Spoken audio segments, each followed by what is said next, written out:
момента сме на тук-тук, така наречени превозни средства, които са много известни в Камбоджа. Представляват рикши. И това отпред е нашия тук-тук драйвер. Името му е Сабут. И в момента сме на път към Анкор Ват.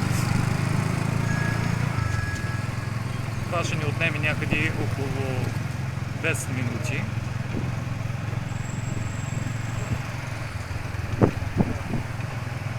Тук повечето туристи си правят сами организацията за пътуването, както в случая и ние.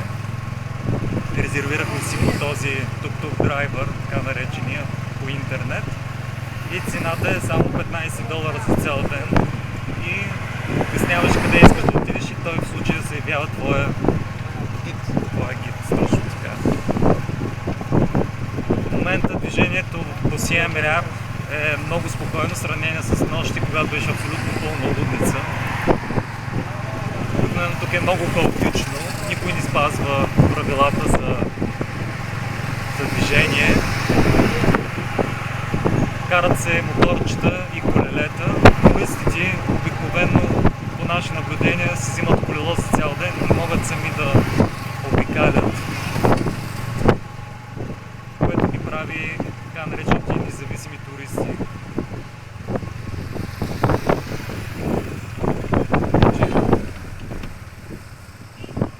Специално ние сме много доволни.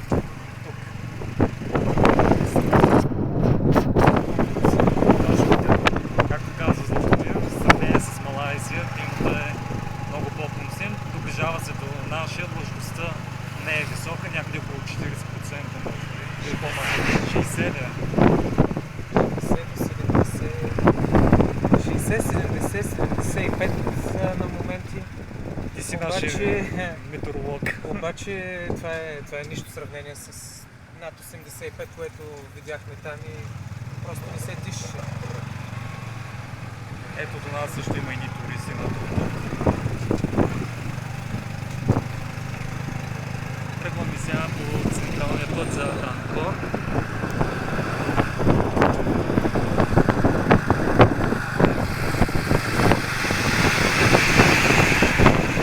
Съответно има хотели навсякъде.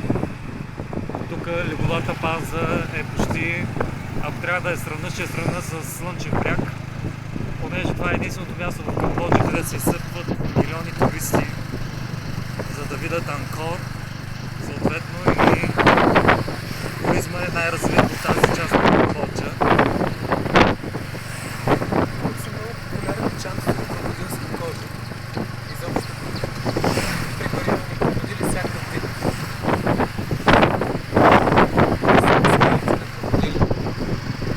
Крокодили? Я кажи какво имаме в стаята.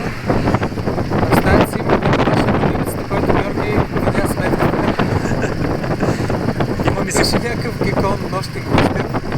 И издаваше се пространни звуци цяла нощ, нещо като лай. като лая на куче.